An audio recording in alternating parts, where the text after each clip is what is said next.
faire parce que je me suis dit, zut, j'ai accepté de vous accompagner, mais je ne m'attendais pas à avoir un tsunami comme ça de travail Ah bah, avec le Covid. qui m'est tombé sur la tête. Donc voilà, j'enchaîne les réunions tous les jours depuis la deuxième semaine des vacances de Pâques, qui n'a pas du tout été une semaine de vacances, Ouais. tous les jours, toute la journée via Teams. Ouais. Donc c'est à peu près toute la journée. J'ai eu de temps en temps une journée, mais même le week-end. Hein, donc c'était assez lourd. Et quand on a une réunion, on ne peut pas dire qu'on est tranquille. Après, on ressort avec plein de travail à faire. Ouais, c'est ça le problème. Ce sera votre cas aussi aujourd'hui, à mon avis. À mon avis, ouais. C'est le jeu. Bonjour. Bonjour, Bonjour. vous allez bien? Ça va, merci et vous? Oui, ça va. Bon, donc nous voilà réunis autour d'un mémoire pour... alors l'objectif de la réunion d'aujourd'hui, c'est de donner un feedback sur la dernière version qui nous a été donnée, afin que voilà, qu'on puisse apporter les améliorations nécessaires pour aller jusqu'à la défense. Ça va? Oui. Une défense qui est normalement prévue en juin. Et pour cela, oui. En tout cas, c'est le souhait de Virginie et de Kylian. Et donc, pour ça, il faut le remettre le 26 mai absolument. Ce qui laisse 11 jours, on va dire, pour encore améliorer le travail. Ça va? Oui. Alors, moi, ce que je propose, peut-être le fonctionnement, c'est qu'on donne chacun d'abord peut-être un feedback global, quelques remarques générales, et ensuite qu'on parcourt peut-être chapitre par chapitre. Oui. Est-ce que ça vous irait comme ça, comme mode de fonctionnement? Oui, oui. Je vais rouvrir le mémoire alors. Parce que je croyais qu'on allait le partager directement, le parcourir ensemble, mais ça, je me remets à ce que vous... On peut le faire, je peux le partager si vous souhaitez. Je ne sais pas si ce sera plus simple. Moi, j'ai mis toute une série d'annotations dans le document aussi. D'ailleurs, dans celui que vous aviez déjà commenté, Monsieur Vifkin. Mm-hmm. Voilà. Comme ça, Virginie et Kylian n'ont qu'un seul document à consulter. J'étais de toute façon tout à fait d'accord avec toutes les remarques que vous aviez faites. Alors, moi, j'en ai fait une série un peu plus détaillée. Voilà, il me semblait que je devais dire autre chose, mais j'ai oublié. Bon, c'est pas grave. Voilà, on commence peut-être par une appréciation globale. Monsieur Vifkin, je vous donne la parole. Oui, d'accord.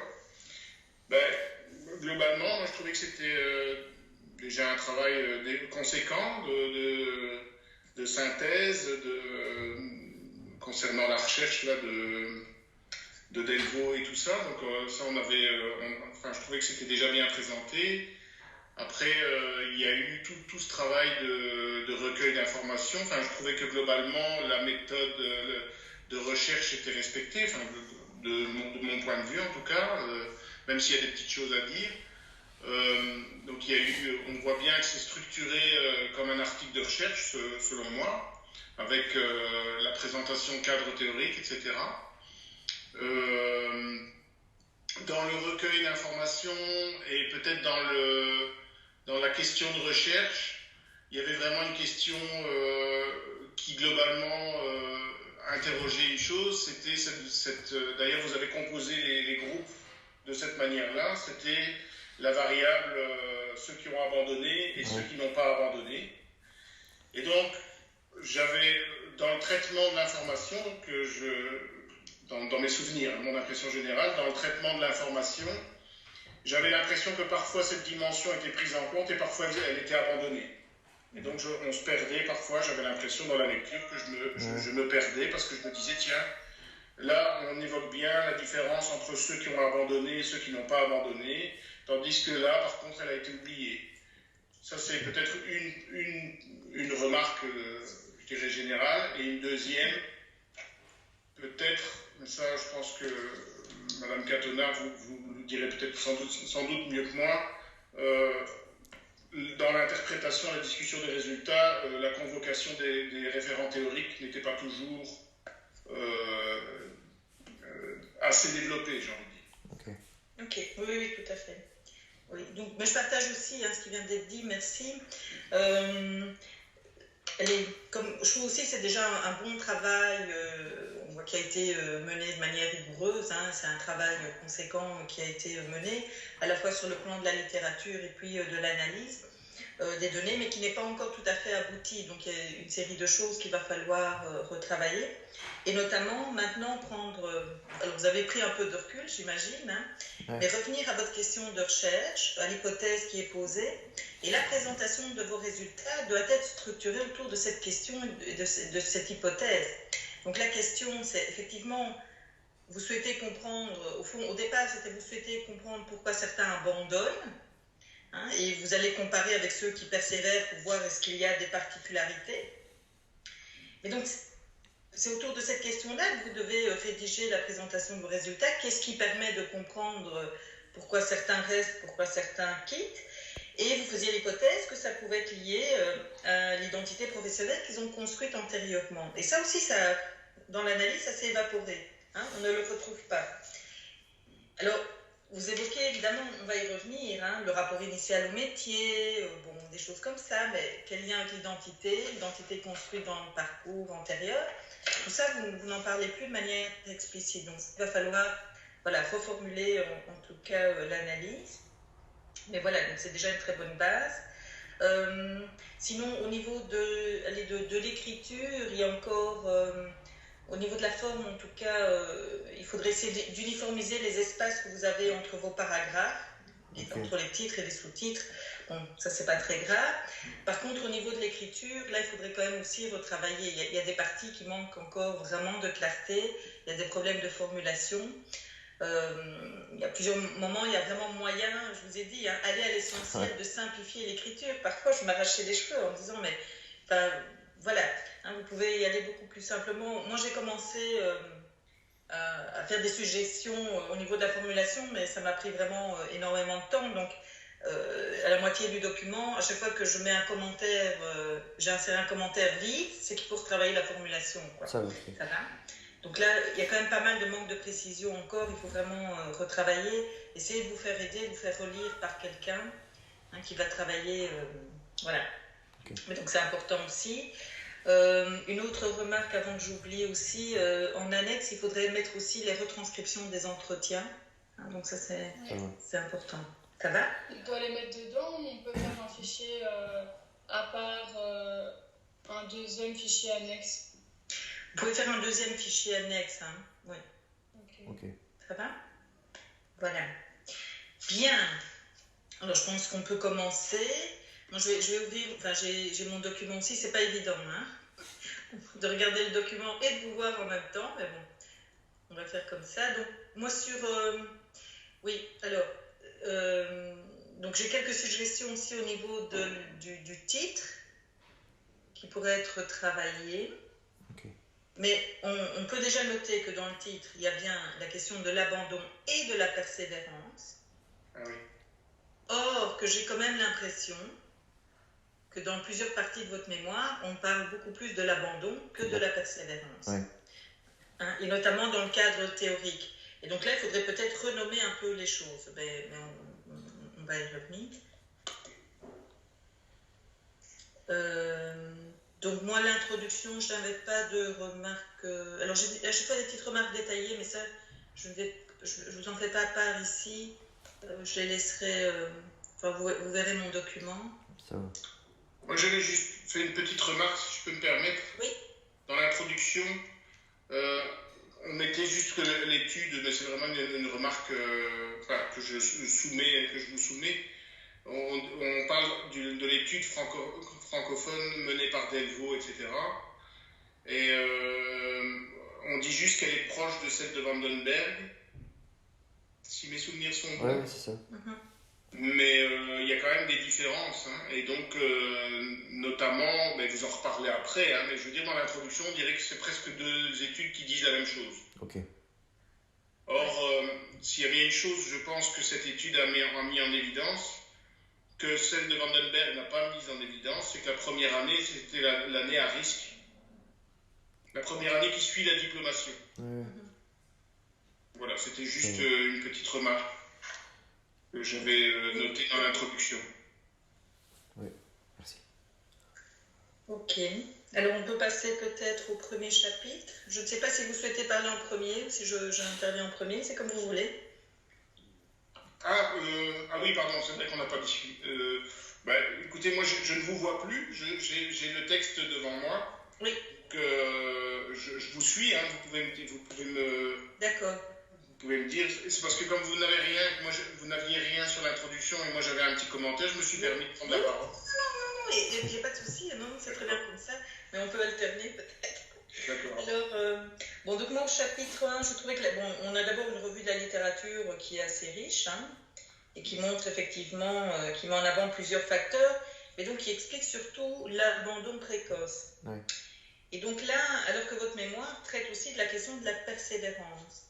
Et donc je pense qu'il faudrait en discuter quelque part, ne fût-ce qu'en introduction, mais de bien permettre au lecteur de comprendre qu'au départ, ce qui vous intéressait, c'était de comprendre l'abandon, pourquoi certains quittent, mais que, en même temps, ce sont probablement les mêmes facteurs qui permettent de comprendre pourquoi certains restent aussi, hein, persévèrent.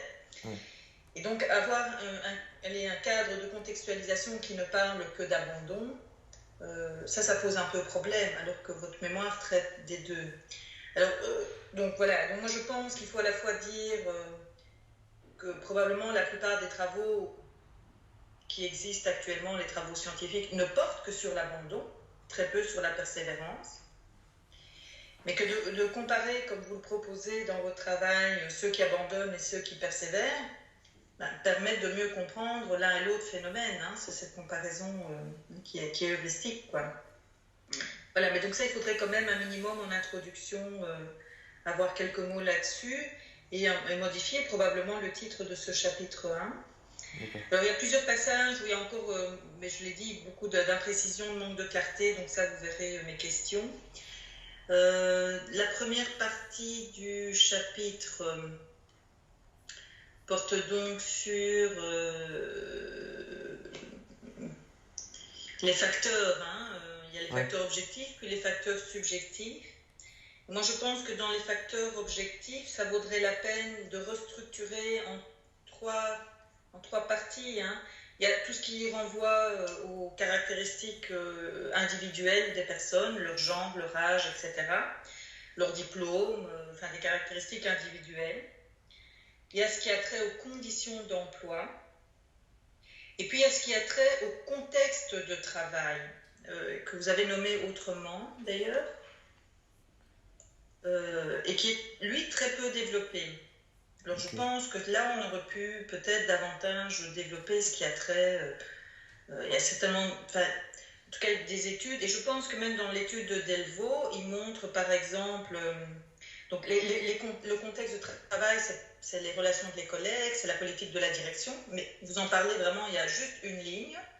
Alors, je pense qu'il y a toute une littérature là-dessus, auquel vous pourriez au minimum faire référence, parce que sinon on a l'impression qu'on confond le contexte de travail n'est pas important.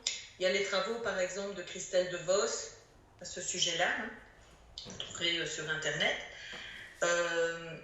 Mais il y a aussi les caractéristiques des élèves, les difficultés du travail avec les élèves. Et ça, vous ne l'évoquez... voilà, c'est ce que vous aviez mis dans le point 1.1.5, le type de relation.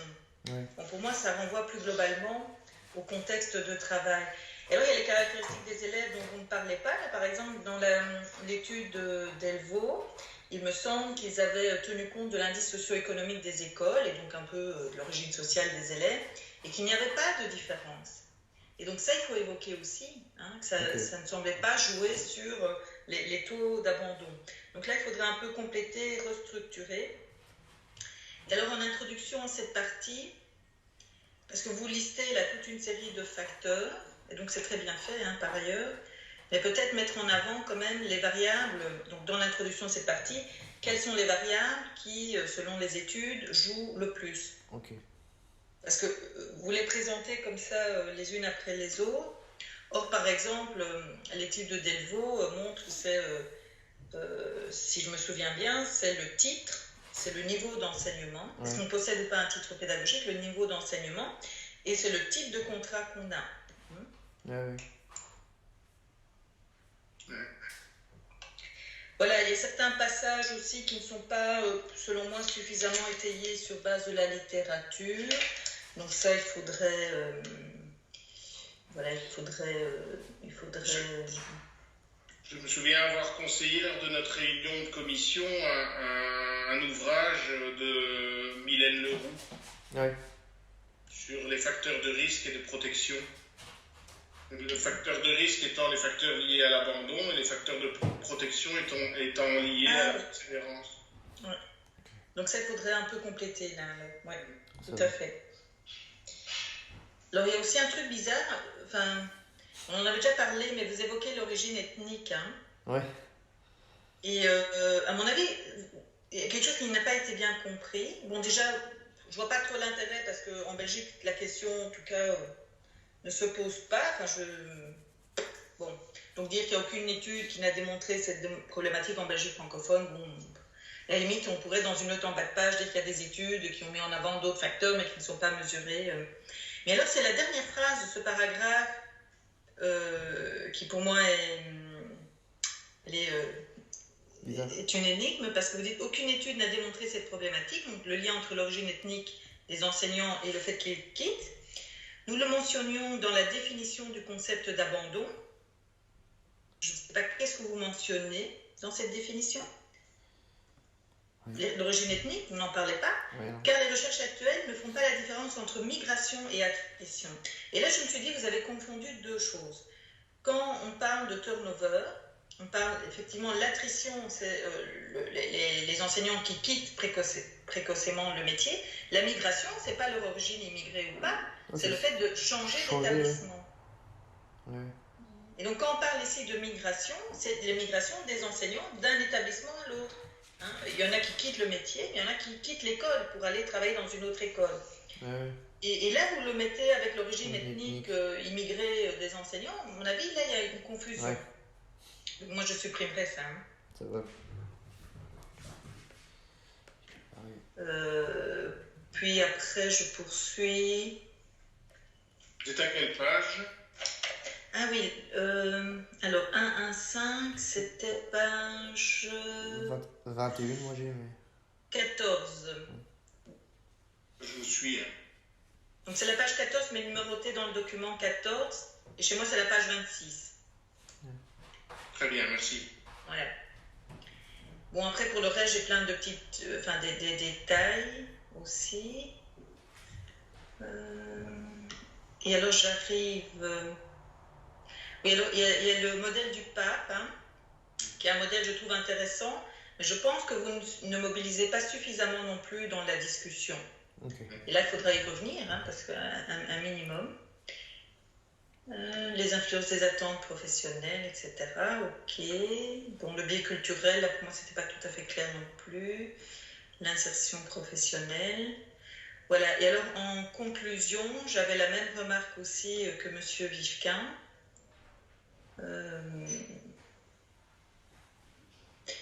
Que vous faisiez un peu plus loin, mais en tout cas ici. Donc, vous terminez ce chapitre en disant « Il nous semble dès lors judicieux d'explorer l'identité professionnelle des enseignants novices afin de mettre en lumière ces différentes phases d'élaboration et tenter d'apporter un éventuel... » Moi, c'est le dès lors, je ne comprends pas.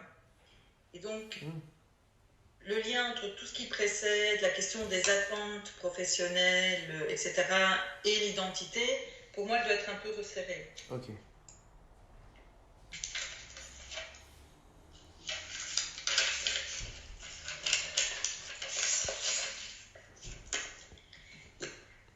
Je ne sais pas si vous voulez rajouter quelque chose par rapport... Moi, je vous suis. Donc, on est arrivé à la page 24, hein, c'est ça? Oui, voilà. Non, je suis d'accord avec ce que vous dites. Hein. D'accord. Ok. Alors, on peut passer au chapitre suivant. C'est bizarre de le faire à distance. Hein. Ouais. Oui. Bon, donc le chapitre suivant porte sur l'identité professionnelle. Donc ça, c'est un chapitre assez dense et touffu. qui approfondit la question de l'identité. Bon, il y a aussi parfois certains passages qui ne sont pas clairs, certaines formes d'imprécision, mais ça vous verrez. Moi, j'avais une principale remarque à la page 51, mais alors, je ne sais pas si c'est 51 du document ou si c'est numéroté tel quel. On va aller voir ça.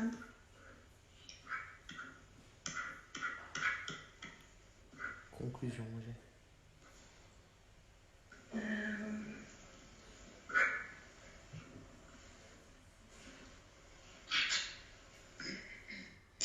Alors, je vais retourner en arrière.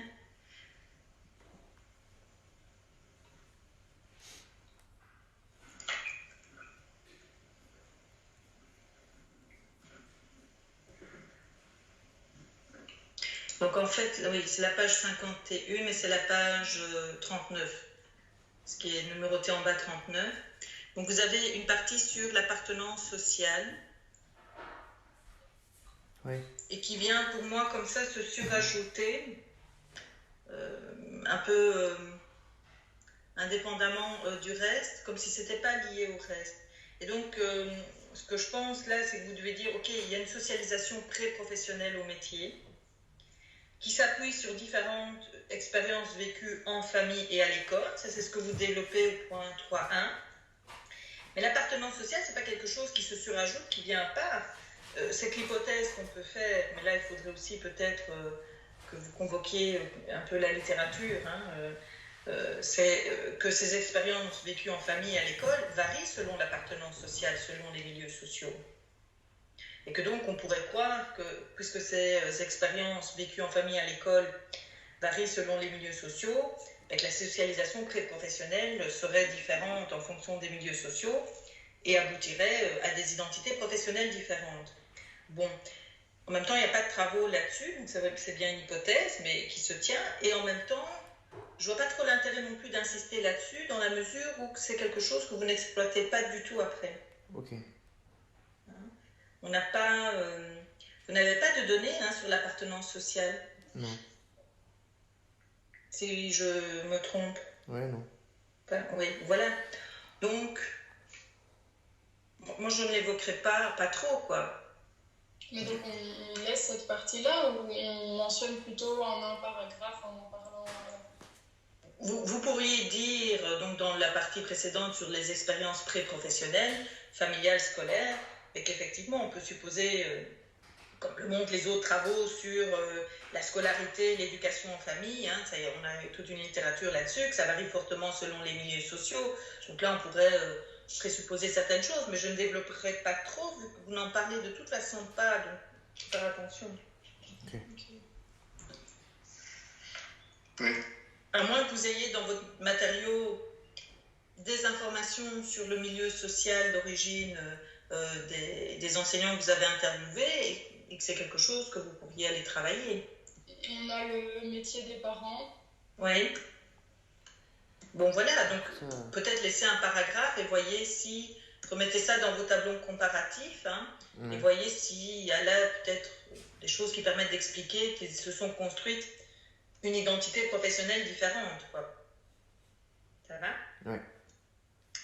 Alors, à mon avis, il y a quand même des choses qui pourraient être intéressantes, qui ressortent, parce qu'on voit bien comment certains parents ont fait pression contre ou pour devenir enseignants. Donc, il y a des choses, mais on voit bien qui se jouent en famille, et peut-être que c'est un lien avec le milieu social. Il faudrait retourner un peu, voir ce qu'il en est. Ok. Ça va? Monsieur Vivquin, je ne sais pas si vous voulez... Oui, je suis en train de relire mes commentaires. Moi, je suis juste avant je suis déjà... Enfin, je suis peut-être trop loin par rapport à vous. Au niveau de la page 54, j'avais laissé une question où on met en lien des choses. Là, juste avant le dispositif méthodologique. Oui. Enfin, au vu de la pénurie qui touche actuellement l'enseignement, il nous paraît pertinent de conduire une telle étude. L'analyse de la socialisation pré-professionnelle d'enseignants novices va enrichir la compréhension de l'abandon en début de carrière, donc de l'abandon et de la persévérance déjà, j'ai envie de dire, et en cette étude va... vous dites que ça me permet de... comment dire... Comment vous le formulez? J'essaie de relire. Il vous paraît pertinent, mais vous ne dites pas pourquoi c'est pertinent. Ouais. Et expliciter l'intérêt et le lien avec la pénurie. Parce que moi, en tout cas, en tant que lecteur externe, j'ai envie de savoir en quoi c'est lié à la pénurie. Ok. Oui. Je ne sais pas si je suis clair si vous voyez où je suis. Oui, je vois maintenant. Oui, tout à fait. Et donc ça, c'est important, et je pense que c'est quelque chose qui doit apparaître clairement à cet endroit-ci, mais dès l'introduction aussi. Ah oui, tout à fait. L'introduction générale. Oui. Et donc, je rappelle, le cheminement des étudiants, c'était effectivement, il y avait cette question de pénurie, on voulait comprendre... le contexte, alors, oui. Voilà, pourquoi est-ce qu'il y a aujourd'hui pénurie? Au fond, une partie de la pénurie s'explique parce que beaucoup d'enseignants quittent le métier de manière précoce, donc on veut s'intéresser à l'abandon précoce, et puis, bon voilà, et au fur et à mesure, comme ça, on a élargi un peu la problématique, mais donc il faut que ça apparaisse clairement au lecteur, hein, donc c'est... Ok. On rentre dans la méthode recherche. Enfin, je vous laisse mener. Hein. Oui. Je relis ici. Ouais. Et donc, rappelez ici l'hypothèse que vous faites, au fond, hein, qui est une partie de l'abandon, enfin, ce qui explique pourquoi certains enseignants abandonneraient et d'autres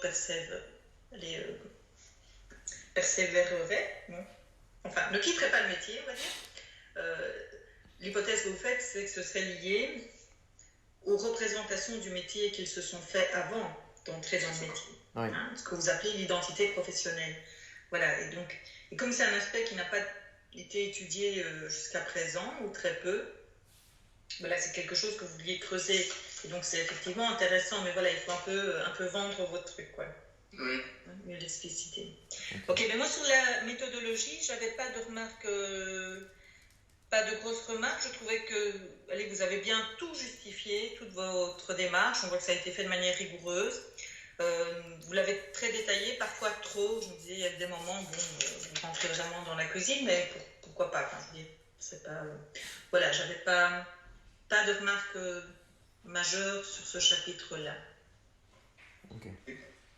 J'avais fait un commentaire juste sur une phrase, mais bon...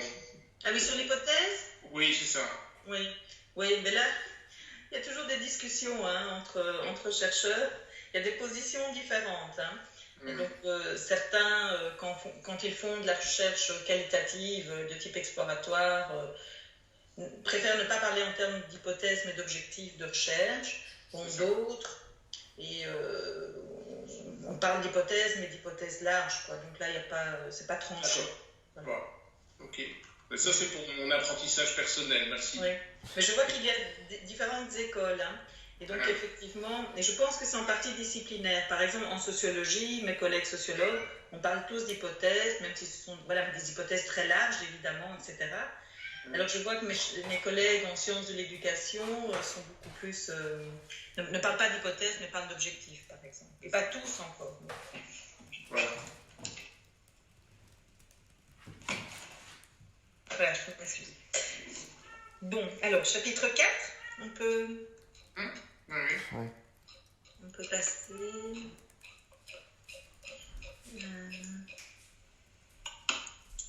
Oui, alors je reviens juste un peu en arrière quand même. C'est vrai que vous faites la remarque, par exemple, qu'il y a des auteurs ici qui sont cités qui ne le sont pas dans la partie théorique. Et donc, effectivement, ils doivent être cités dans la partie théorique comme Fuller, hein, par exemple. D'accord. Bon. Ok. Le guide d'entretien. Analyse des données. Voilà. Donc, on arrive au chapitre 4. Donc là, qu'est-ce qu'on a? C'est un chapitre en 3 parties. Hein. Il y a les portraits, le rapport initial au métier et l'entrée dans le métier, je pense. Hein, c'est ça? Ouais. Alors, les portraits, je trouve que les portraits sont intéressants. Là aussi, il y a des choses au niveau de la formulation à revoir. En fait, dans les portraits, ce qui m'avait frappé aussi, c'est que vous dites, pour ceux qui ont abandonné, vous expliquez pourquoi est-ce qu'ils ont abandonné, mais pour ceux qui ont persévéré, vous ne mettez pas en avant pourquoi est-ce qu'ils sont restés. Alors, je ne sais pas si c'est parce que vous ne leur avez pas posé la question, ou ça, je ne sais pas. Mais donc ça, il faut... On s'attend quand même, vous voyez, que ce soit construit de manière un peu parallèle. Donc, ceux qui ont quitté, bah oui, on voit pourquoi, en tout cas, vous dites pourquoi ils disent avoir quitté le métier, mais les autres, on ne sait pas pourquoi ils disent être restés. Donc ça, il faudrait quand même un peu corriger, ou alors mettre une petite note méthodologique en disant, on n'a pas posé la question, et on aurait dû, quoi. On l'a posé. Ok. Ouais. Voilà. Après ces portraits, je pense que ce serait utile d'avoir une petite conclusion qui mette en avant ce que permettent déjà, qu'est-ce que permet déjà de mettre en avant la lecture de ces portraits-là. Mais qu'est-ce qu'on mettrait dedans? Enfin, parce que d'un côté,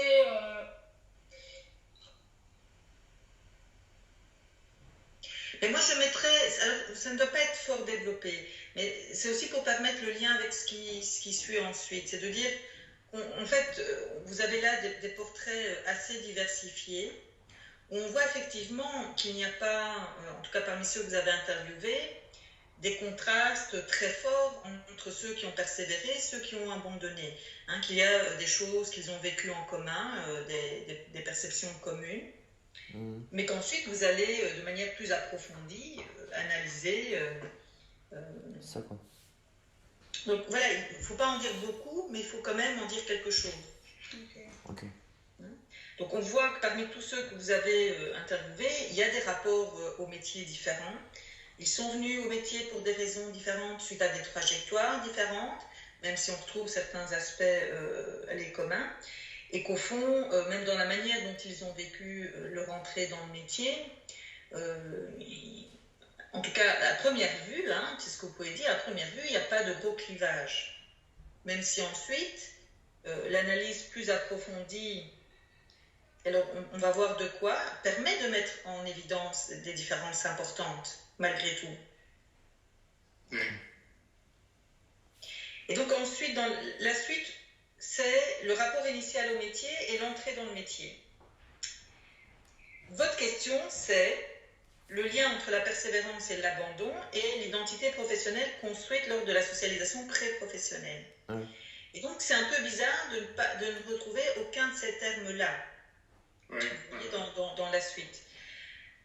Alors moi, je pense que là aussi, c'est le rôle probablement de l'introduction de ce chapitre-là.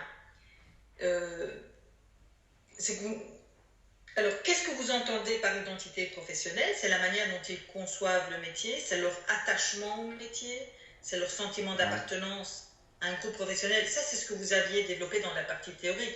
Mais par exemple, le sentiment d'appartenance au groupe professionnel en tant que tel, ça, vous ne l'avez pas vraiment exploité. Mais par contre, la manière dont ils se représentent le métier et le rattachement initial au métier, ce que vous appelez le rapport initial au métier, on peut dire que ça, c'est une dimension de l'identité professionnelle de l'enseignant. Et donc, c'est ça, il faut pour le lecteur, quand vous parlez de rapport initial au métier, qu'il voit clairement que ça se rattache à ce que vous avez appelé l'identité professionnelle. Donc, c'est la manière dont il s'est représenté le métier avant de commencer. C'est la raison pour laquelle il a choisi de devenir enseignant. Donc c'est ça, on pourrait dire sa forme d'attachement au métier, quoi. Oui, moi je suis tout à fait d'accord avec vous. À un moment donné, j'étais perdu parce que justement, je ne retrouvais pas cette socialisation pré-professionnelle qui doit être au cœur de l'interprétation des résultats. Oui. Et alors, il faut aussi mieux montrer comment ça s'articule. Ça s'inscrit dans des expériences familiales, scolaires, avec quelques exemples peut-être. Vous ne devez pas développer vos 16 cas, mais on voit bien, quoi. Il y a des enseignants, alors moi je n'ai pas fait le travail, il faudrait voir, mais qui ont choisi un peu l'enseignement parce que c'était surtout une opportunité d'emploi. Bon, quelle était la réaction de l'entourage à ce moment-là? Est-ce qu'ils ont plutôt freiné ce choix ou est-ce qu'ils l'ont porté? Il y a certains enseignants qui sont devenus enseignants pour aider les élèves en difficulté. Quel est le lien avec leur propre parcours scolaire? Enfin, vous voyez, quand vous pouvez mettre... Alors peut-être que vous ne pourrez pas faire le lien entre leur expérience familiale et scolaire et le rapport initial au métier comme ce qui avait été construit dans le cadre théorique. Mais parce que peut-être que le matériau n'est pas suffisamment riche pour pouvoir le faire, mais alors ça, il faut l'indiquer. Ok. Ça, c'est possible. C'est la première fois que vous faites un travail de recherche, donc que le matériau ne soit pas parfait, ça c'est tout à fait normal, mais ce qui est important, c'est d'être conscient des limites, quoi. Sinon là, on peut se dire, tiens, mais au fond, dans le cadre théorique, ils évoquent plein de choses, puis dans l'analyse, tout ça disparaît, alors pourquoi? Est-ce qu'on ne comprend pas où est le gap, quoi. Vous voyez? Ok, ouais. Mais concrètement, donc, on peut continuer à appeler ça rapport initial au métier en précisant, en reprécisant un petit peu par rapport au cadre théorique que c'était par rapport initial au métier, on entend toutes leurs représentations qu'ils se sont faites, leur attachement au métier, etc. Oui.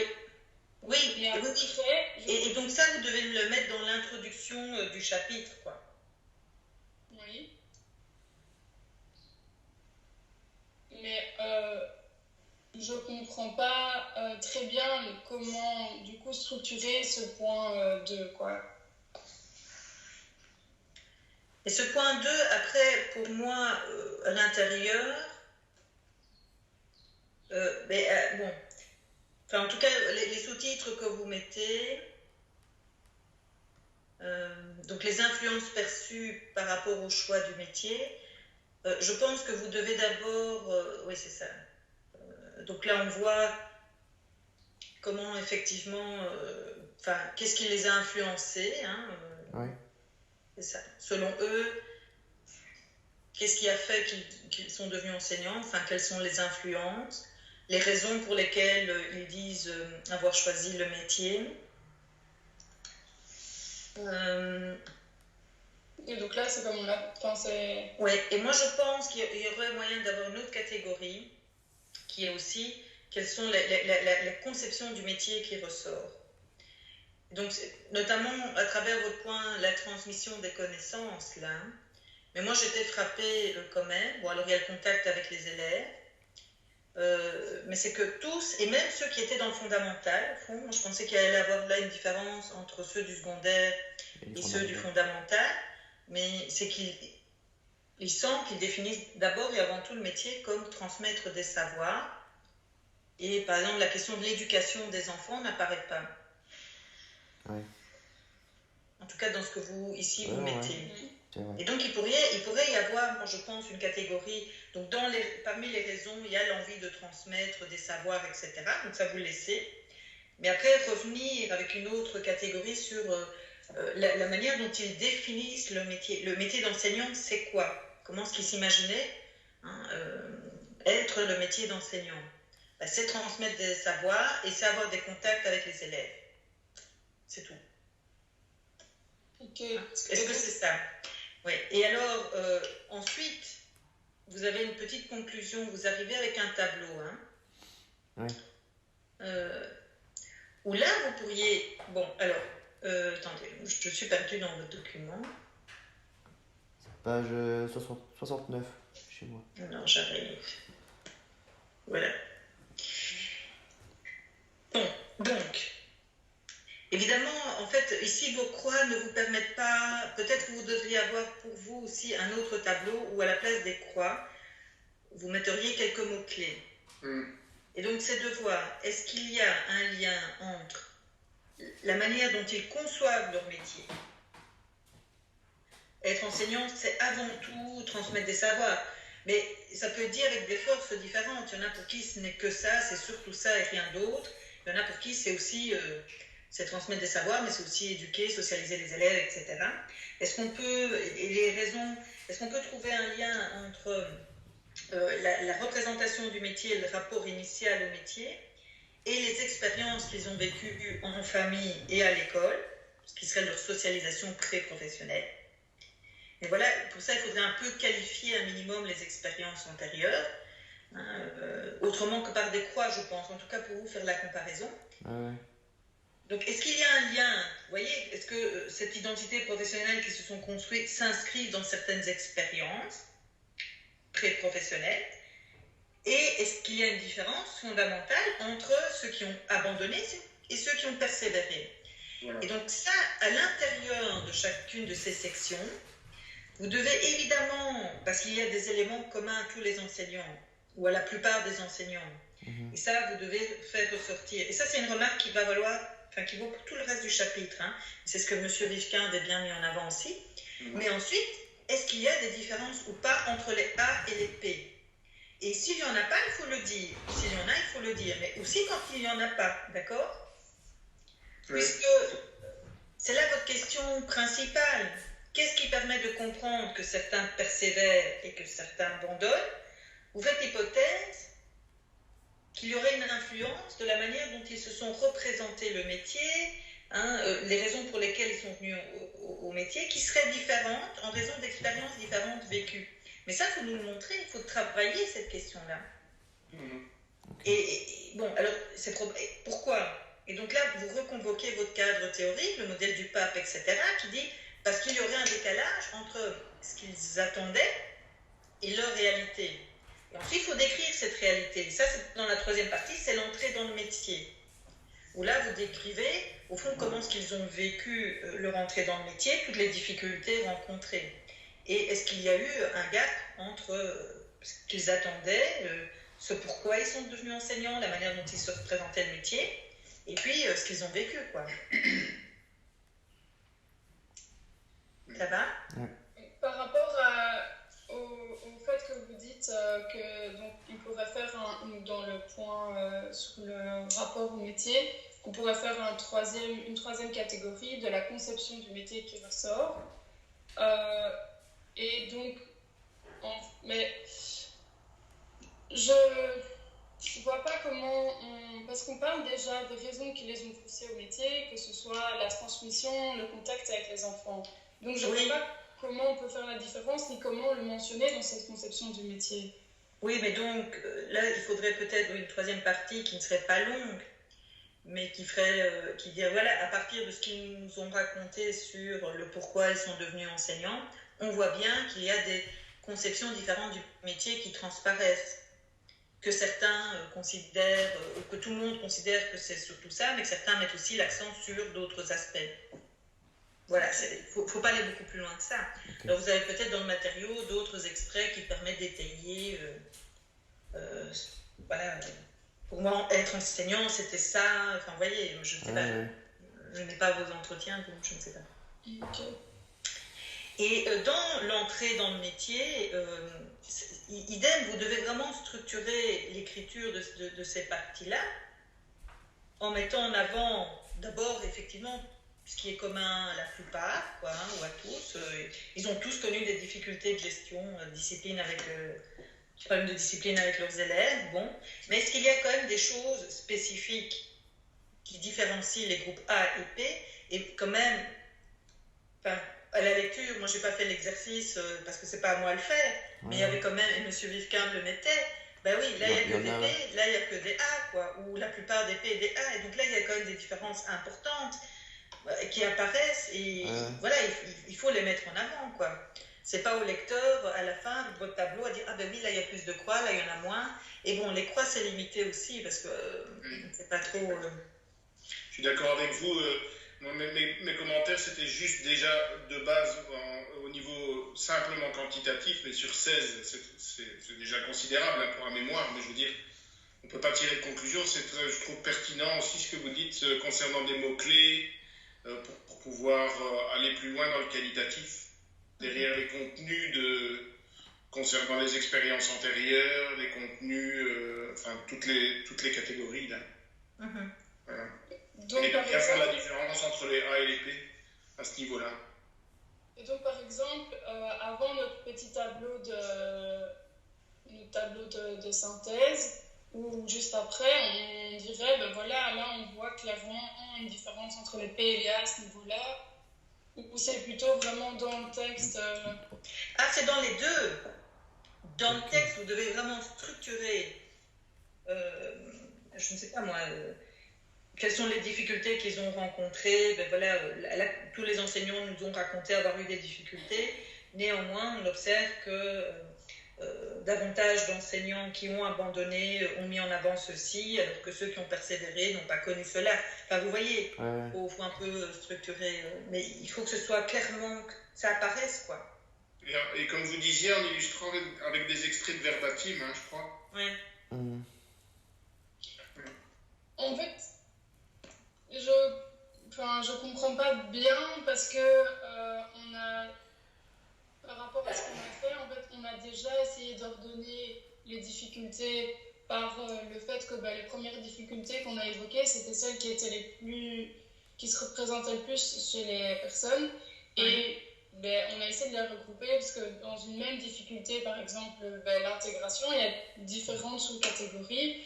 Et donc, j'ai l'impression, dans ce que vous dites, de rencontrer ce que vous demandez de faire. Donc, c'est pour ça que je ne comprends pas bien le décalage entre vos attentes et ce qu'on a fait. Parce que mais quand vous commentez ces résultats, quand vous les décrivez, là, vous ne mettez pas en avant ce qui distingue les A et les P. Non, on le met plus après dans le chapitre 5.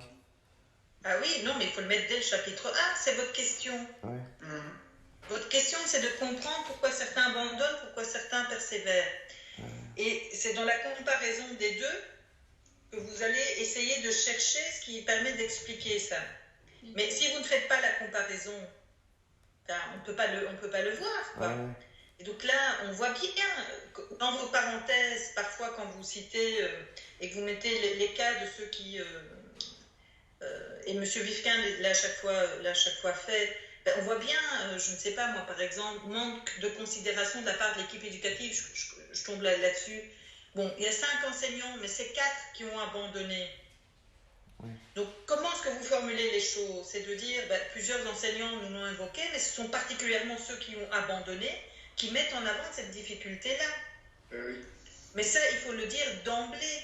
Enfin, vous voyez? Et c'est pas au lecteur à lui-même compter les A et les P qu'il y a dans vos parenthèses.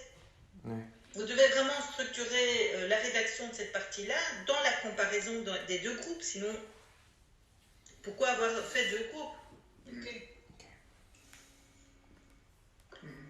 Alors, il y a parfois, sur certaines catégories, où il n'y a pas de grosses différences qui apparaissent, où c'est pas évident. Par exemple, la pression de la direction, là, on voit que les groupes ne se distinguent pas. Et donc, ça aussi, il faut le mettre. D'accord. Voilà, ça, c'est une difficulté qui a été relevée par de nombreux enseignants, sans qu'on puisse, là, faire une différence. qu'on puisse mettre en avant une différence entre les deux groupes, quoi. Mais vraiment, ce qui doit structurer l'écriture de l'analyse des données ici, qui est une analyse descriptive, c'est vraiment qu'est-ce qui distingue les deux groupes.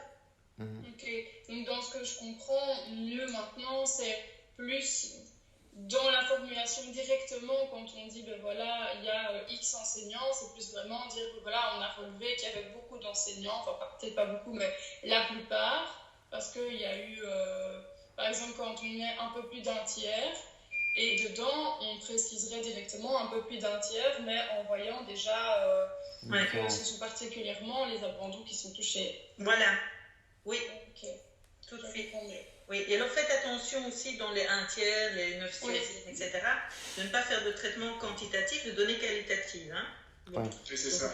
Donc formuler quelque chose plutôt de nombreux enseignants, quelques enseignants, une bonne partie des enseignants, mais enfin vous voyez, bon après, donc on n'a pas besoin d'avoir de rapport. C'est ça. Donc c'est surtout aussi. Un rapport, on parle plutôt en disant de nombreux enseignants, et est-ce qu'on doit les mettre entre parenthèses en fait? Oui, ça vous pouvez. Mais donc, et d'emblée indiquer est-ce que c'est plutôt les A, les P, ou est-ce que c'est quelque chose qui est commun? Donc quand on dit oui, certains enseignants interrogés, donc ça on peut garder, et estiment qu'il manque de matériel. Et par exemple ici, ils sont 4 et sur les 4 il y a 2 et 2. Donc là on pourrait dire, là on met directement qu'il n'y a pas de différence entre les deux. Oui. Ok. Merci, je comprends mieux. Et aussi, en quoi, enfin, je veux dire, aller gratter ce qu'ils disent. Donc, même s'il n'y a pas de différence entre les deux groupes, ou bien qu'il y en a une, on peut aussi, en grattant dans les verbatims, dire, en plus, dans ce qu'ils disent, ça se rapproche très très fort. Parce que l'un dit, et alors on peut mettre un extrait de verbatim, tandis que l'autre dit, et enfin voilà. Ok. Parce que, par exemple, pour le manque de matériel, on a autant de P que de A, mais leur justification est différente. Ah ben voilà, mais donc ça c'est important de l'indiquer. Voilà, exactement. Et c'est pour ça que les croix ne sont pas tout à fait... C'est difficile, mais par exemple, quand moi je vois votre tableau, et donc ça c'est une chose. Dans le texte, vous vous centrez sur les différences qu'il y a ou qu'il n'y a pas entre les P et les A, et le tableau à la fin vous permet de globaliser les choses. Mais là, il faut le commenter. Et si moi je prends le tableau tel qu'il est à la page 81, là, il y a quand même plein de choses qui ressortent. Et donc ça, en conclusion, vous devez les faire ressortir. Qu'est-ce qu'on voit comme différence, en tout cas moi qui me sautait aux yeux, entre les A et les P? C'est que les P... Beaucoup ont mis en avant comme problème un manque d'intérêt des apprenants à leur matière, enfin pour leur cours, et en même temps, ce sont eux aussi qui mettent plus en avant le fait de ne pas avoir de soutien pédagogique, et les autres, au contraire, d'avoir eu des aides pour leur classe, enfin pour la classe, hein, je ne sais pas trop ce qu'il y a là-dedans. Mais quand on voit ça, on peut se dire, tiens, dans les deux groupes, enfin ce qui distingue fortement les deux groupes, est-ce que c'est pas cette problématique-là, c'est que ceux qui ont abandonné étaient perdus, démunis par rapport aux difficultés pédagogiques de leurs élèves, ne savaient pas comment les motiver, etc. Donc ça, c'est une chose. Ensuite, l'autre step, c'est est-ce que ça a un lien avec la manière et les raisons pour lesquelles ils sont devenus enseignants et la manière dont ils se représentaient le métier. Enfin, vous voyez, et ça, c'est votre question de recherche. Est-ce que la manière dont ils ont vécu ces difficultés, est-ce que c'est simplement lié au contexte de l'école, ils n'ont pas reçu d'aide et voilà? Ou est-ce que ça, quelque part aussi, est-ce qu'ils avaient davantage d'attentes à ce niveau-là et ils ont été davantage frustrés? Donc, bon, voilà. Donc ça, il faut en discuter. Et ça dans le chapitre 5. Ok. Ça va? Donc, par rapport aux commentaires du tableau, on peut ressortir effectivement les différences. L'absence de différence. L'absence de différence ou les différences. J'ai un peu du mal à concevoir la limite avec l'interprétation, en fait. Mais parce que ici, vous êtes encore dans la description, donc vous nous décrivez les choses. Mm-hmm. Voilà. Là, vous décrivez les différences, mais le tableau que vous faites vous permet de globaliser toutes les petites différences que vous aurez détaillées avant. Mm-hmm. Donc, de refaire le point, quoi. Okay. Le lecteur, il aura d'abord lu les différences en ce qui concerne l'intégration, manque de ressources pédagogiques, etc. Là, ensuite, on a un tableau qui globalise tout ça, qui permet de dire, ben oui, là, on voit bien qu'il y a... Donc, il faut... alors, ça doit être bref, hein, ça ne doit pas de nouveau être très long, c'est simplement remettre en avant les principales différences ou les aspects communs qui ressortent. Hein. Et donc, le fait qu'ils aient tous eu la même difficulté, mais que dans la persévérance, certains ont reçu une aide, ça, c'est plus dans l'interprétation. Non, ce n'est pas une interprétation, vous décrivez là. Ok. Ça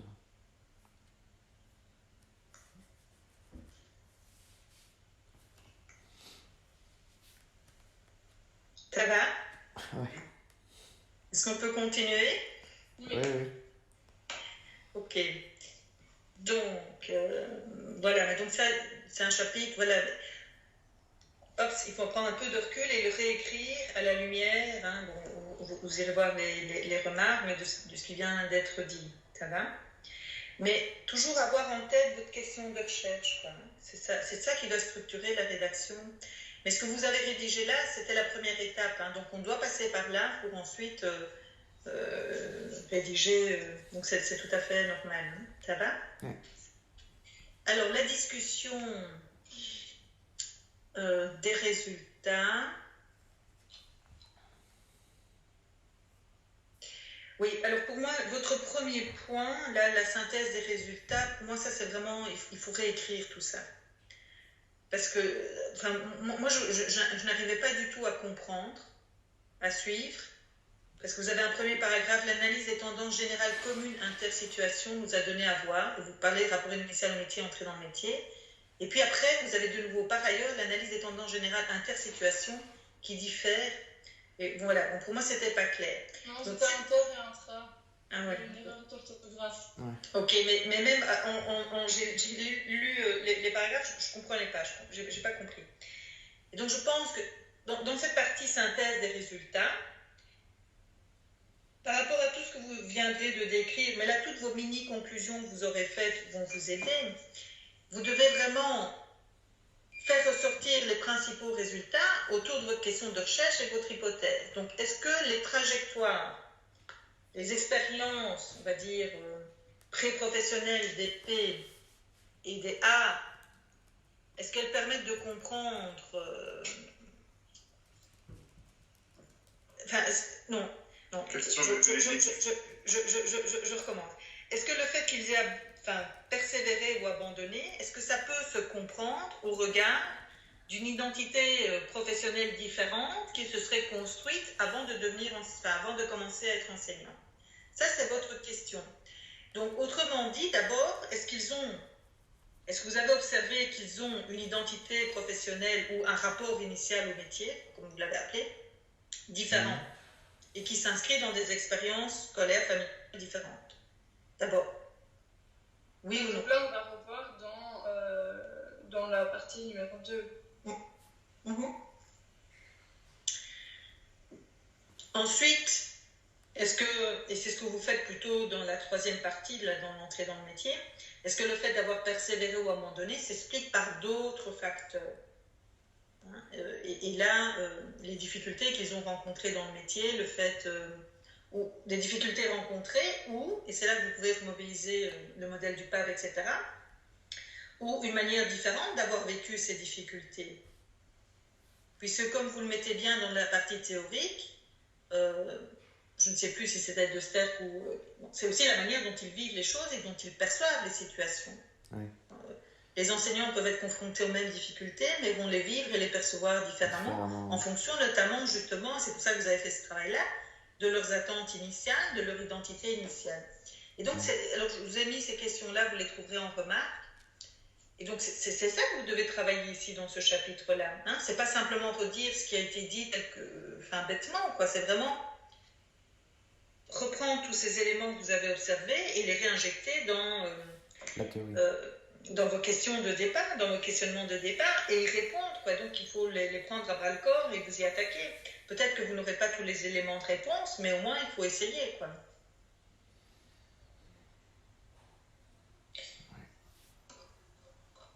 Et donc, d'un point de vue structure,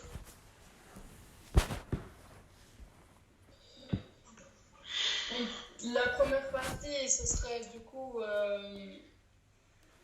de l'interprétation des résultats. La première partie, il pourrait garder le titre qu'on avait mis et vraiment faire référence à la partie de la représentation du métier. Et la deuxième partie, les autres facteurs. Ouais. Moi, je serais beaucoup plus simple parce que même,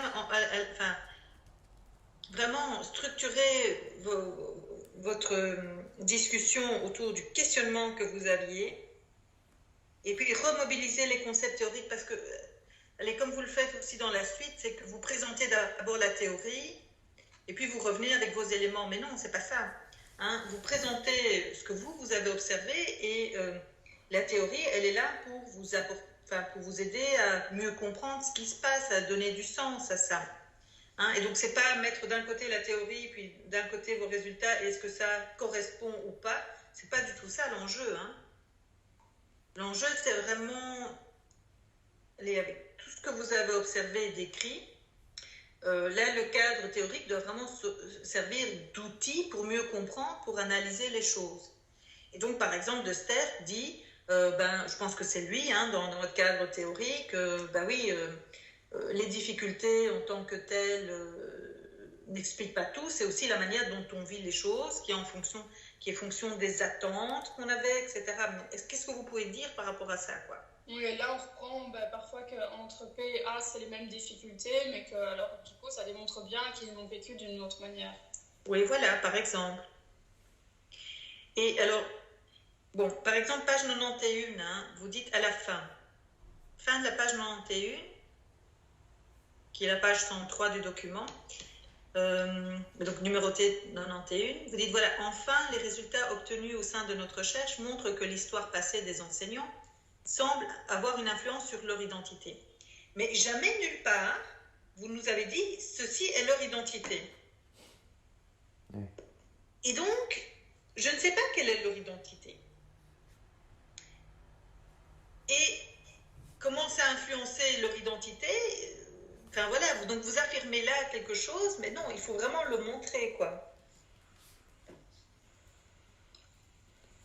Ok. Oui. Et de nouveau, toute cette partie, alors il y a plein de choses intéressantes, mais doit vraiment être structurée aussi. Vous comparez A et P tout le temps, quoi. Hein. Aussi la socialisation primaire et secondaire, ça a disparu aussi. Hein. Oui, c'est ça. Ouais. On en parle dans la partie théorique et puis on n'en parle plus dans l'interprétation des résultats. Ce serait aussi intéressant d'aller réutiliser ce qui concerne plutôt l'enfance ou ce qui concerne plutôt ce qu'on disait avec la...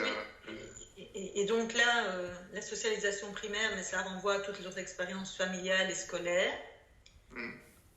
Et la socialisation secondaire, c'est ce qui renvoie à leur formation, à la formation qu'ils ont reçue, mais aussi le contact avec les collègues, tout ça les a aussi un peu socialisés. Alors bon, c'était moins l'objet de votre travail, mais il y a peut-être là des éléments que vous pourriez mettre en avant.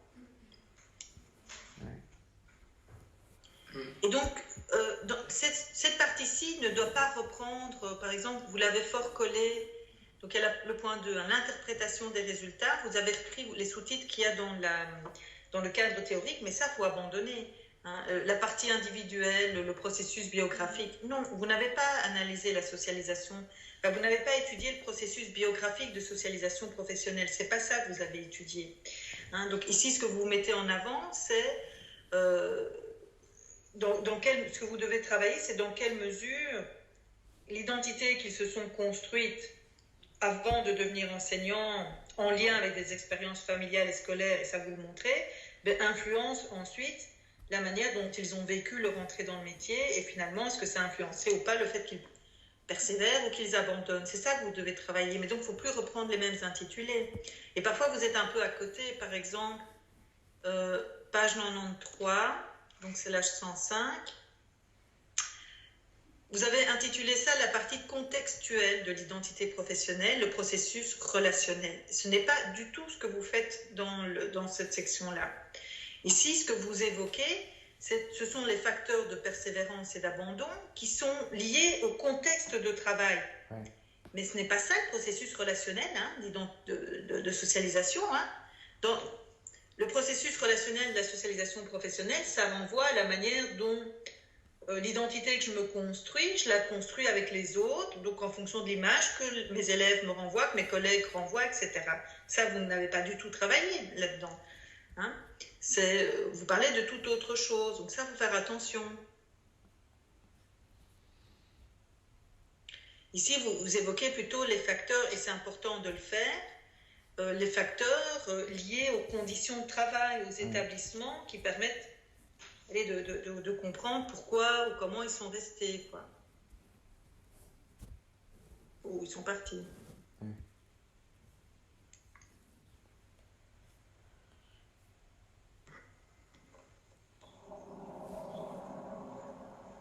Donc ici, il faut relire ce chapitre-là de manière plus attentive, hein, et probablement réécrire des passages. Donc tout ne doit pas être,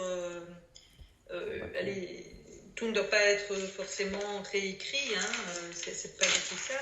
Mais il faut, donc vous avez, je vais dire, tous les ingrédients, mais il faut les restructurer et les insérer dans un fil conducteur qui est plus cohérent avec votre question. Ok.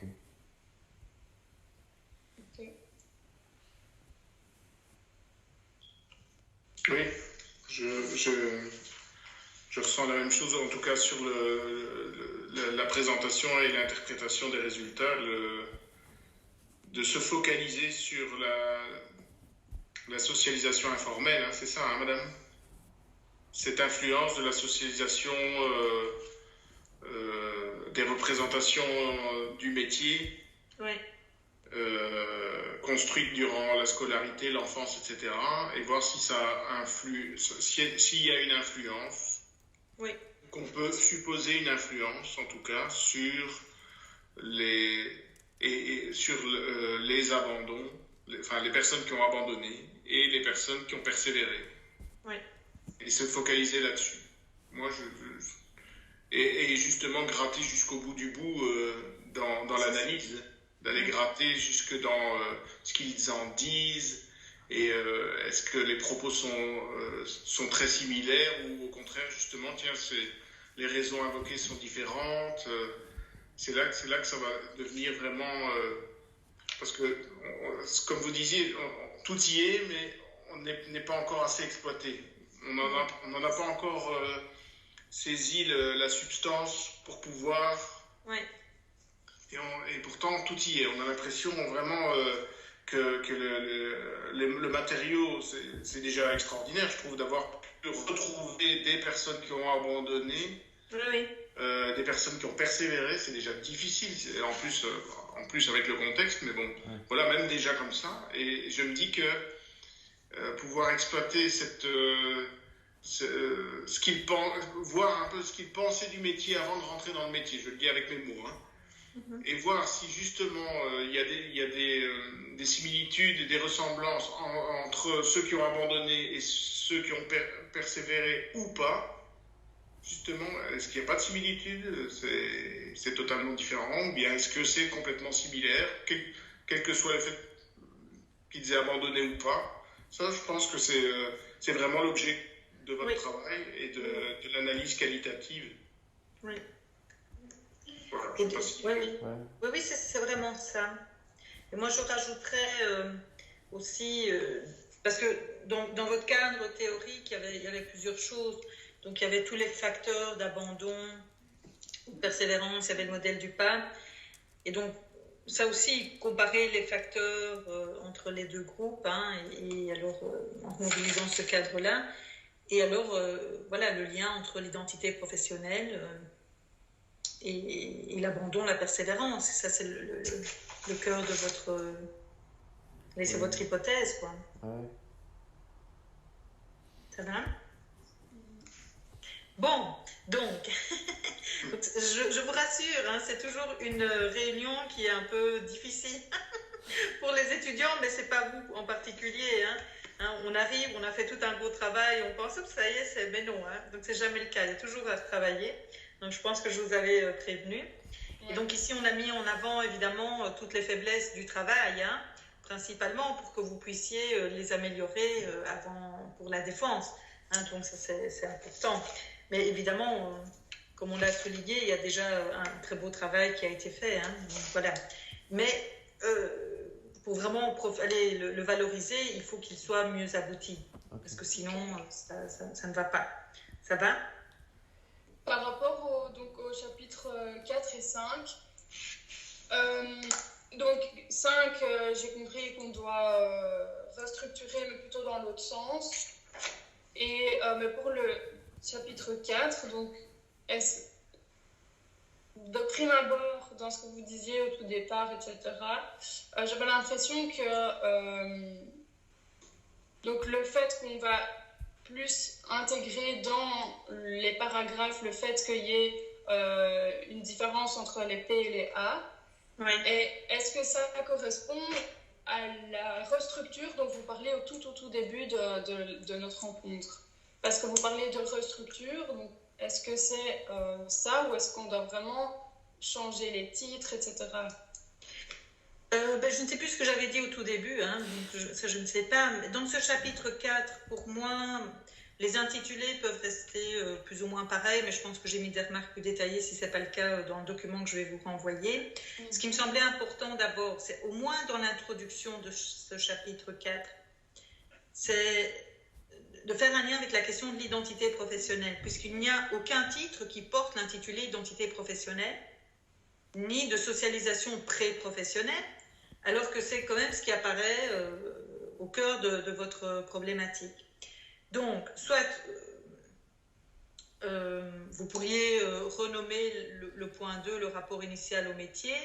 Moi, je n'ai pas d'inconvénient à ce que ça reste rapport initial au métier, parce que c'est peut-être plus juste, mais en spécifiant bien que c'est une dimension de l'identité professionnelle. Hein, puisque l'identité professionnelle, c'est bien plus que cela. Comme vous l'indiquez dans le chapitre théorique, c'est aussi un sentiment d'appartenance au groupe, etc. Donc ça, vous n'avez pas... Donc voilà, que vous allez vous intéresser à une dimension de l'identité professionnelle qui est ce que vous appelez le rapport initial au métier et qui comprend les raisons pour lesquelles on a choisi de devenir enseignant et la manière dont on se représentait le métier avant de commencer.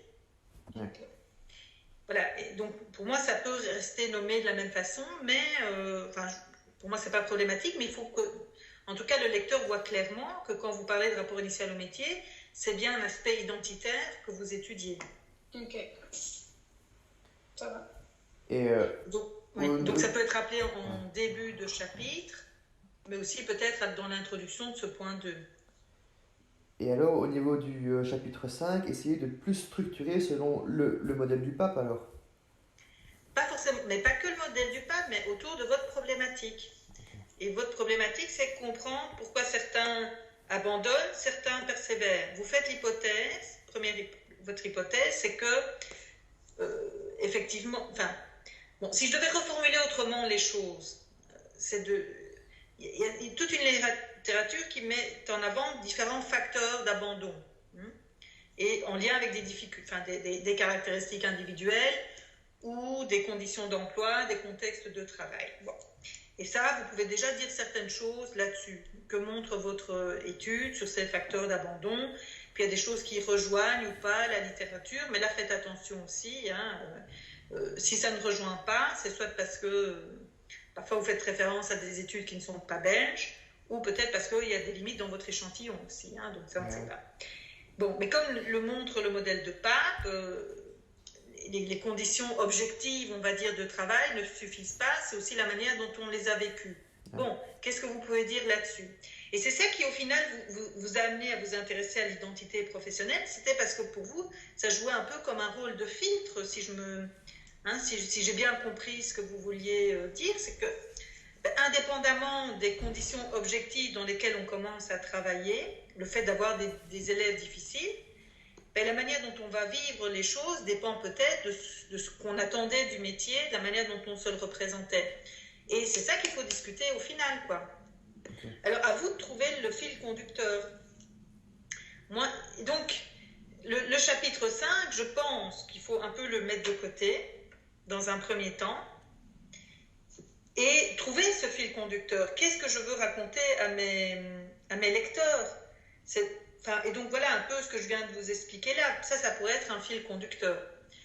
Et puis vous avez ce fil conducteur, vous faites un plan, et puis vous retournez dans le chapitre 5, et là je pense que vous pouvez réarticuler, il faudra évidemment un peu réécrire, mais les différentes choses. Et il y a des choses, je pense, qu'il va falloir tout réécrire ou zapper, quoi. Ok. Ça va? Ouais. Bon. je pense qu'on peut s'arrêter ici, ou en tout cas avec Monsieur Vivquin. Moi, je peux encore continuer un peu avec vous. En tout cas, un tout grand merci pour le temps consacré, parce que Merci. 120 pages de ce mémoire-là, c'est quand même conséquent à lire aussi. Donc pour la suite, on attend donc, vous devez déposer pour le 26 mai au secrétariat votre mémoire. Et donc, lors de la défense, il y a un troisième membre du jury qui va se rajouter, qui n'a jamais rien lu jusqu'à présent. Donc ça, c'est la nouvelle formule des défenses de mémoire, la FOPA, on verra ce que ça donne. Et donc, il y a des jours préétablis pour la défense. Moi, je pense qu'il faudrait rapidement nous envoyer un doodle à tout le monde pour qu'on fixe un moment pour cette défense-là. Et je pense que ce serait bien... après on verra s'il faut nous l'envoyer de manière imprimée ou pas, ce qu'on souhaite chacun. Ça, je pense qu'il faudrait aller envoyer un message aussi, une question. Oui. Moi j'ai une question, parce que ça, moi je ne suis pas dans les mémoires, les suivis de mémoire à l'interne, c'est les CAPALES. Pour les CAPALES, tout s'est fait à distance. Mais je ne sais pas encore, en tout cas, j'ai pas encore reçu de consignes concernant les délibés et aussi pour les jurys de mémoire. Donc, voir comment vont être gérés les jurys. Est-ce qu'on fait via Teams comme maintenant? Oui. Voilà. Les jurys, c'est via Teams. Oui. Et alors, mais ça n'a rien à voir avec les mémoires. Ma question, c'est plus une question en annexe là. Est-ce que vous savez si les délibés vont se faire en présentiel ou à distance? Je ne pense pas. J'ai pas encore reçu d'informations à ce sujet-là. Mais le dernier message qu'on a reçu du recteur, c'est que pour le moment, il n'y a aucune réunion qui se fait jusqu'au 30 juin. Ah oui, c'est ça. Je l'ai reçu aussi, j'ai pas lu. Voilà. Peut-être il y aura, mais bon, non, je pense que non. Enfin, je sais pas en fait, je sais pas vous répondre. Et donc, la défense de mémoire, ça c'est sûr, ça se fait à distance. Voilà. Ici, je vois qu'on a reçu quelque chose du recteur à 9h30, donc je lirai aussi. Oui, voilà, mais il précise pas encore ça, mais... Vous avez déjà lu, ok. Ça va. Mais bon. Et donc le jury, c'est aussi pour savoir, parce que au niveau de mon organisation, puisque mon mois de juin est encore plus chargé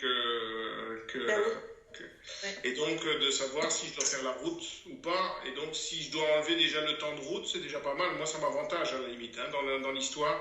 Si on fait à mon avis, il n'y aura pas de jury en présence, parce que ça veut dire 50 personnes qui se réunissent dans un local, c'est pas possible, quoi. Ce serait pas logique, en tout cas. Donc c'est le 25 juin, mais non, je pense pas. Non. Ok. Ça va? Moi, je tiens à dire aussi que je veux bien aussi encore répondre à des questions s'il y a des commentaires qui sont pas clairs. Je me tiens, Kylian, tu peux me contacter comme je connais Kylian puisque c'est un ancien étudiant, vous savez, donc il peut me contacter si jamais il y a quelque chose qui est pas clair concernant votre travail à tous les deux, donc puisque tu as mes coordonnées, voilà. Merci. Ça va? Okay. Merci beaucoup en tout cas. Merci à vous. Oui. Bon courage. Bonne journée. Merci, au revoir. Au revoir. Par rapport aux dates, comme vous disiez, on va créer un doodle, et donc, mais ils mettent par exemple de 14h à 21h. On prévoit des créneaux de combien de temps et tous les combien de temps? Alors moi je dirais qu'il faut 1h30 au moins, quoi. On prévoit 1h30, 2h. Ça va. Ok, donc on peut faire de 14h à 16h, et puis de 16h à 18h, on prévoit d'office un quart d'heure ou une demi-heure entre deux créneaux. Non, il n'y a pas... Vous pouvez mettre des tranches de 2 heures ou d'1h30, et puis... Ok. Alors, je vais vous envoyer mon document aussi.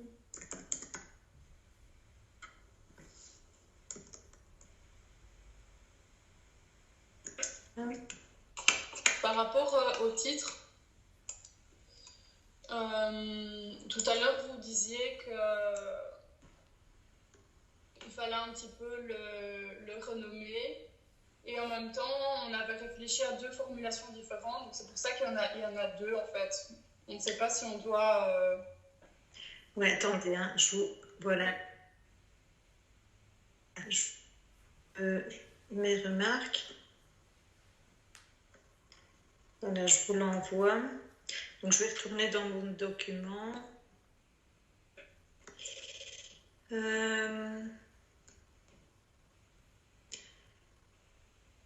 Ouais, en fait, attendez, je vais le partager.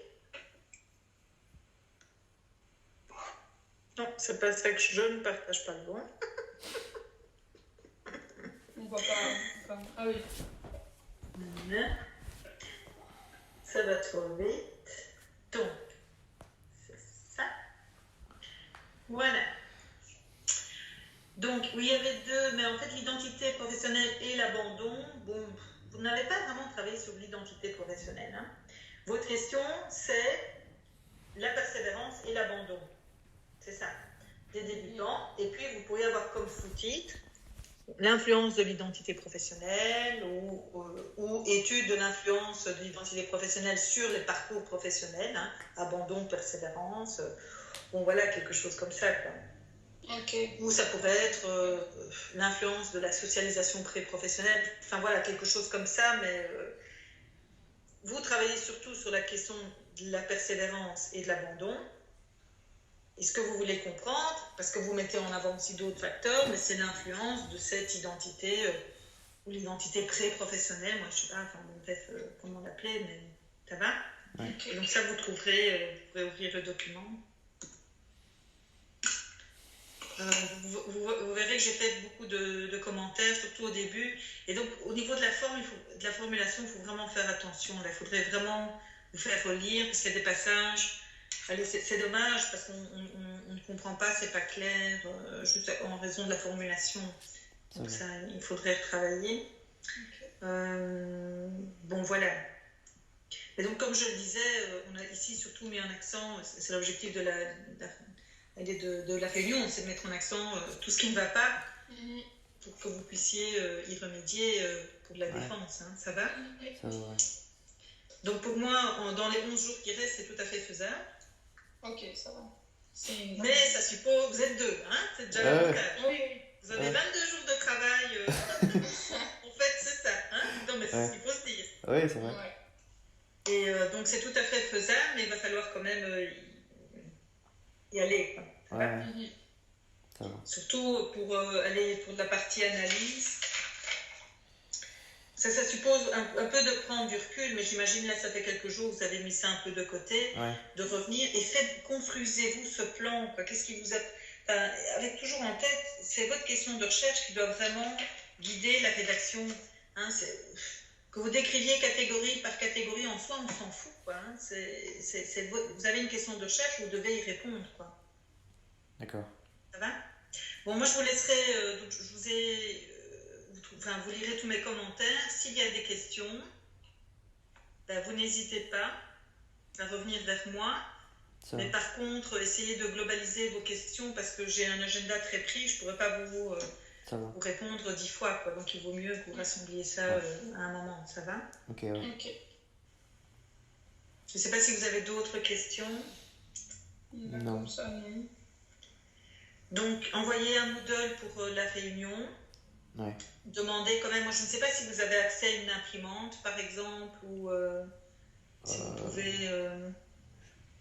Moi, ça dépendrait parce que d'après ce qu'on a compris dans les mails, etc., on doit simplement rendre la version électronique pour le 26 et qu'après on doit voir avec vous si on voilà, fait la version électronique ou si on doit imprimer. Voilà.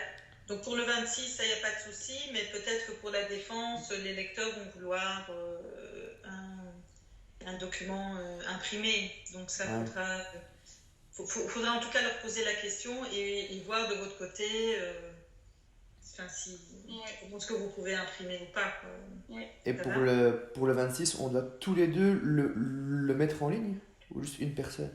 Non, il y a une explication. Je sais, j'ai lu une explication sur ça, qu'il y a un beau message pour en rediscuter. Ok, parce que moi ça je sais pas vous répondre. Je n'ai pas les- Ouais, ça va, nickel alors. Ok. Ok. Et donc après le 26, donc là on se reverra pour voir comment organiser la défense, ça va? Ouais.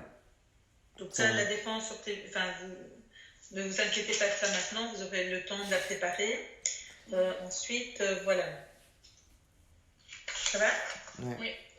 Est-ce que je sais pas trop comment ça fonctionne ni si c'est la même chose que les autres années ou pas, mais est-ce que on a pas une garantie, mais est-ce que le fait que vous disiez qu'on a le temps, que vous estimiez que jusqu'au 26 c'est faisable, est-ce que ça nous dit qu'on est dans le bon pour le mémoire ou il n'y a pas du tout de garantie? Ah non, évidemment pas, ça dépend du résultat final. Hein. Ouais. Donc là, je veux dire, il y a tout ce qu'on vous a dit sur les 2 premiers chapitres. Bon, ça pour moi, c'est pas, c'est des remarques évidemment importantes, vous devez y remédier, mais ça c'est facile de modifier. Par contre, le nœud, c'est vraiment l'analyse, le chapitre 4 et 5. Et donc, la réussite du mémoire dépend de ça, évidemment. Ok, Ça va? ça va. Mais quand je disais que c'était pour moi tout à fait faisable, c'est qu'en 11 jours x 2, vous avez le temps de retravailler, évidemment de manière intensive, mais c'est tout à fait faisable, quoi. Ça va. Ça va? Ouais. Après, si vous avez un doute ou quoi, après on pourra en discuter si... Enfin, voilà. Ouais, Ok, ça va. ça va. Mais vu la manière dont vous avez travaillé jusqu'à présent, il n'y a pas de raison, hein? Ouais. Espérons. Ça va. Est-ce que vous reprenez l'école? Non. C'est en train de prendre un peu plus d'ampleur qu'avant, donc Ça, oui. ça qui est plutôt embêtant. Oui, mais allez, on a beaucoup de réunions en conseil de classe et tout, mais après, on doit pas retourner sur place. Enfin, moi, en tout cas, je dois pas. Ouais. Ok. Donc ça, c'est bien. Oui, d'ici à ce qu'on le rende, moi je suis sûre en tout cas de mon Ouais. côté de ne pas devoir aller sur place. Ouais, non. Ok. Hum, Ça va. Eh bien, donc lisez le document et me remarque, et puis vous revenez. Ça Ça va? Merci. En tout cas, je l'ai bien reçu, donc. Ok. Ça va arriver. Ça va. Ouais, nickel. Merci. Allez, bon travail, hein. Merci. Courage, hein. Merci. Allez, à bientôt. Hein. Au À revoir. bientôt. Au revoir. Attends, on va couper, on va se rappeler par nous. Wouah. Putain. Viens me faire un café. Faut que je me laver mon cœur.